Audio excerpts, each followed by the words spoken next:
जय श्री राम। आज आपका स्वागत है हमारे इस पॉडकास्ट में, जहाँ पे हम थोड़ी सी धार्मिक बात करने वाले हैं।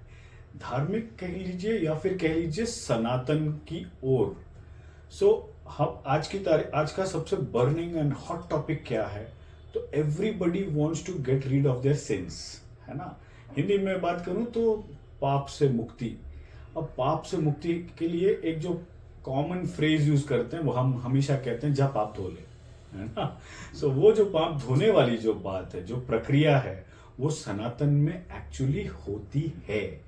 हर 12 साल बाद हर हिंदू को एक मौका दिया जाता है कि आप वो स्नान करें और वो पाप जो आपको लगता है कि हो गया है गलती से, जाने अनजाने में, उससे मुक्त हो जाए।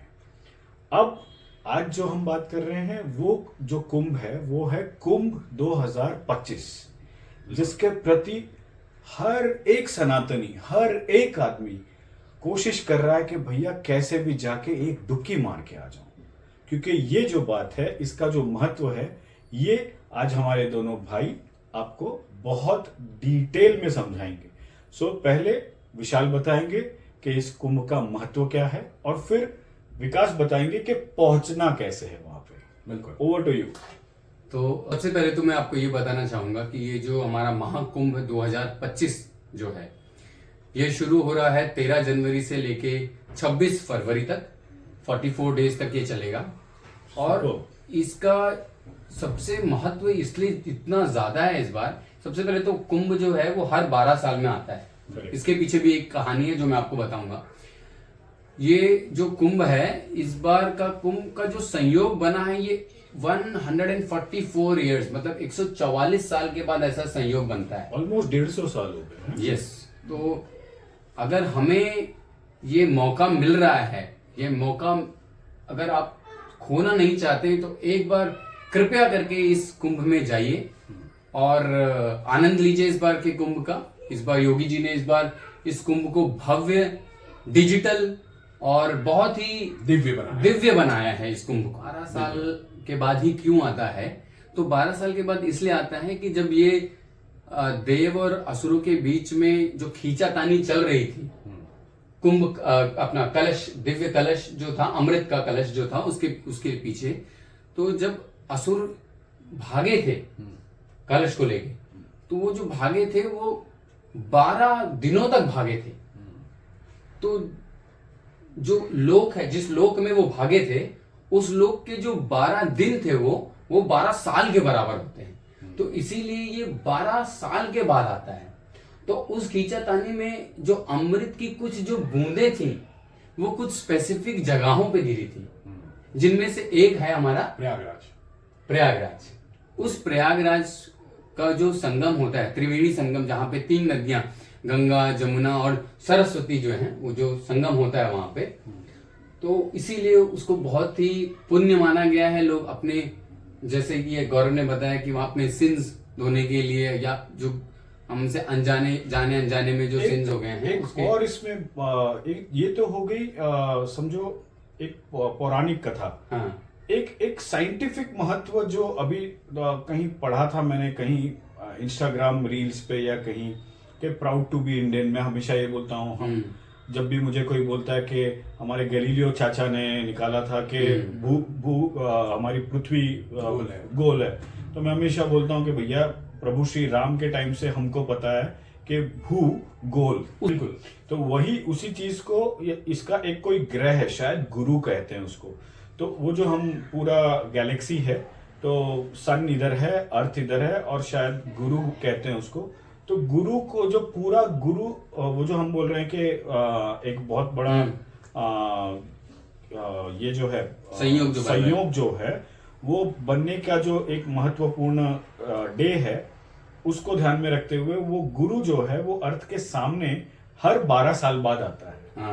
तो उस वजह से हम लोग उस जगह को वापस से जाके पूजा करते हैं। अरे बिल्कुल। तो हमारा तो वैसे भी कई लोग इसको माइथोलॉजी इसलिए बोलते हैं क्योंकि उनकी समझ से परे, but it is actually ancient history of Indians. बिल्कुल। और विकास कैसे जाया जाए? अगर मुझे जाना है, सपोज मैंने ठान लिया कि परिवार सहित जाना है, या हमने तीनों ने बोला कि अयोध्या तो जाते ही रहते हैं, चलो यार अब की प्रयागराज जाएंगे, तो कैसे जाएंगे? तो गौरव, सबसे पहले तो मैं ये बताना चाहूंगा कि अभी तक जितने भी इस तरीके के माइथोलॉजिकल सब्जेक्ट को लेकर कहीं पर भी अगर जाना होता था, तो जो यूथ है हमारे, उनके अंदर कहीं ना कहीं एक संकुच वो होता था कि यार यहाँ हम लोग अभी इतनी एज में क्यों जाएं, हमें तो जाना चाहिए थाईलैंड, हमें तो मालदीव जाना चाहिए, हम यहाँ पर क्यों जाएं।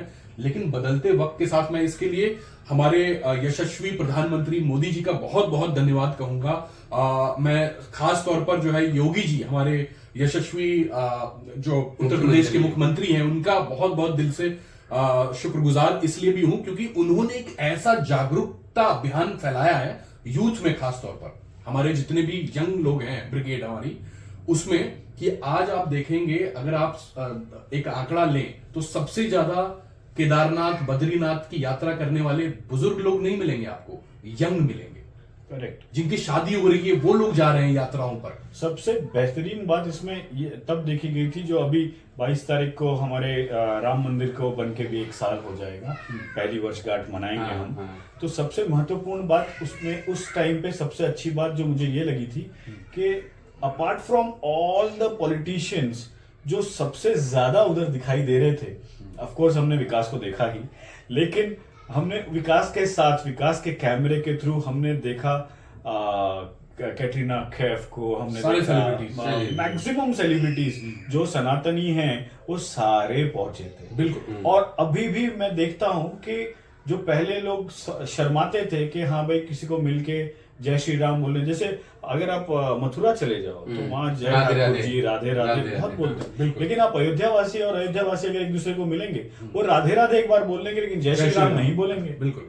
तो इसी को मैं आपके अपने इस चैनल के माध्यम से बताना चाहता हूँ कि भैया जब भी अयोध्यावासी दूसरे अयोध्यावासी से मिले, भैया जय श्री राम। मैं तो ये कहूँ सिर्फ अयोध्यावासी ही क्यों, हर एक सनातनी, हर एक सनातनी जब एक दूसरे से मिले तो ओवर टू यू विकास, तो बिल्कुल बोलना चाहिए जय श्री राम का एक बोलना चाहिए का वो जरूर बोले। और तो मेरी बात यही मैं कह रहा था कि ये वाकई एक अलग जगह दी है प्रधानमंत्री जी ने और योगी जी ने।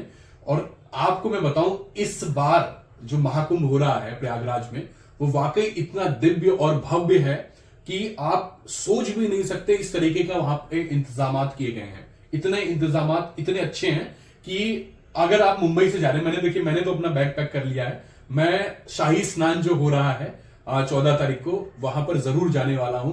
मेरा पूरा जत्था है, पूरा यंग ब्रिगेड जो है वो जाने वाला है, बहुत एक्साइटेड है हम लोग। तो गौरव, ये बात आपने बहुत सही कही।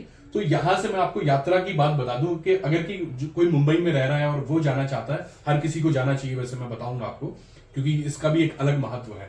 तो एक अगर आप बाय फ्लाइट जाना चाहते हैं तो आप प्रयागराज इलाहाबाद में उतर सकते हैं बाय फ्लाइट, डायरेक्ट फ्लाइट है यहाँ से 2 घंटे की। और अगर बाय ट्रेन आप अगर आपका बजट थोड़ा सा कम है तो आप बाय ट्रेन भी जा सकते हैं। ट्रेनें भी बहुत सारी चला दी हैं, स्पेशल ट्रेनें। लेकिन साकेत एक ट्रेन है, वो साकेत एक्सप्रेस ट्रेन है जो एलटीटी से चलती है, लोकमान्य तिलक से, कुर्ला से यहाँ से, और लगभग सुबह चलती है वो ट्रेन 6:20 को चलती है, 6 बजे के आसपास कुछ चलती है। और अगले दिन सुबह जो है वो आपको 6 से 7 बजे के बीच में वहां पर प्रयागराज पहुंचा देगी। तो वहां उतरकर गौरव, सबसे अच्छी बात वहां पर यह है कि शटल सर्विसेज जो है वो शुरू कर दी है सरकार ने, बहुत अच्छी, जो आपको बिना पैसे प्रयागराज से सीधा निःशुल्क जो है वो प्रयागराज से सीधा आपको त्रिवेणी संगम तक ले जाएगी। और ये भी एक बहुत एक्साइटिंग बात है कि वहां की जो झांकियां आ रही हैं, हाँ। कि पता नहीं क्या है कि इतना पॉजिटिव वाइब्स है बहुत आ रहे हैं कि यहाँ जाइए, जितने इन्फ्लुएंसर्स पहुंच रहे हैं, उनके जो शॉर्ट्स आ रहे हैं, रील्स आ रही हैं, जो फेसबुक पे, इंस्टा पे, वो इतनी पॉजिटिव है। जैसे अभी कल परसों मैंने देखा, मुझे पता है वो सही है या नहीं है, I am yet to verify, लेकिन 3 मुंह वाला एलिफेंट दिख रहा है, और बड़े वाले साधु हैं, एक साधु हैं जो ऐसा हाथ ऊपर रख के, वो 11 साल 12 साल हो रखा है, वो सारे लोग उधर पहुंचे। तो ये सारे लोग एक जगह पे मिलने नामुमकिन, ये एक एनर्जी लेकर आ रहे हैं, एनर्जी ये सारे लोग। और गौरव, मैं एक ये अगर इसी पे बात करूं कि वहां से आप शटल सर्विस सरकार की है, आप त्रिवेणी संगम तक आ गए, वहां आपको भरपूर भीड़ मिलेगी। ये वाकई है कि क्योंकि करोड़ों की संख्या में, बहुत 44 करोड़ अगर आंकड़े की बात करूं मैं, तो इस साल 44 करोड़ लोग वहां पर पहुंचने वाले हैं। तो ये लोग पहुंच रहे हैं। तो आप, मैं बताऊं, सबसे अच्छी चीज ये है गौरव, वहां पर रैन बसेरे हैं। वाह। सरकार द्वारा रैन बसेरे बनाए गए हैं, जहां पर आपको टॉयलेट से लेकर जो बुनियादी सुविधाएं होती हैं, टॉयलेट से लेके, खाने से लेके, सारी सुविधाएं आपको मिलेंगी। 100 रुपए आपको देने होंगे मात्र। अपना आधार कार्ड आप वहां पर दिखाएंगे, 100 रुपए में आपको एक रात वहां पर रुकने को मिल जाएगा। और ऐसे रैन बसेरे भी हैं जहां आपको निःशुल्क कोई भी पैसे नहीं देने, सिर्फ आधार कार्ड, अपना आईडी, क्योंकि वो सिक्योरिटी रीजन की वजह से आपको दिखाना पड़ेगा। तीसरी सबसे इंपॉर्टेंट बात वहां के लिए, वहां पे मैं ये भी कहूं कि बहुत सारे हमारे जो पूज्य बाबा हैं, संत हैं, उन लोगों ने भी अपने अपने केंद्र, शिविर, अखाड़े वो बना रखे हैं। तो आप वहां पर भी जाके आराम से उनसे बात कर सकते हैं। उनसे ये जरूर पूछ सकते हैं प्रयागराज के बारे में, महाकुंभ के बारे में और उनके बारे में खास तौर पर। जैसा कि गौरव बता रहे थे, मैं आपको बताऊं कि वहां पर एक बाबा जो हैं, जिनसे मेरी मुलाकात हुई थी, वो 105 साल से उन्होंने कोई अन्न ग्रहण नहीं किया है। वो बात नहीं करते हैं। वो सिर्फ और सिर्फ जो उनका ऑरा है, जो उनकी एनर्जी है, वो वाकई आपको उनसे अटैच करने पर मजबूर कर देगी। और एक दूसरे बाबा हैं गौरव, ऐसे बहुत सारे योगी बाबा हैं वहां पर आए हैं, जो जिन्होंने लगभग 148 किलो, अगर मैं गलत नहीं हूं, तो उन्होंने रुद्राक्ष की मालाएं पहनी हुई है। एक रुद्राक्ष असल पाने के लिए आपको दर दर भटकना पड़ सकता है। 144 किलो की माला अगर आपने गर्दन में डाली हो, तो आप सोचिए, आप, और उनकी एज भी हो चुकी है।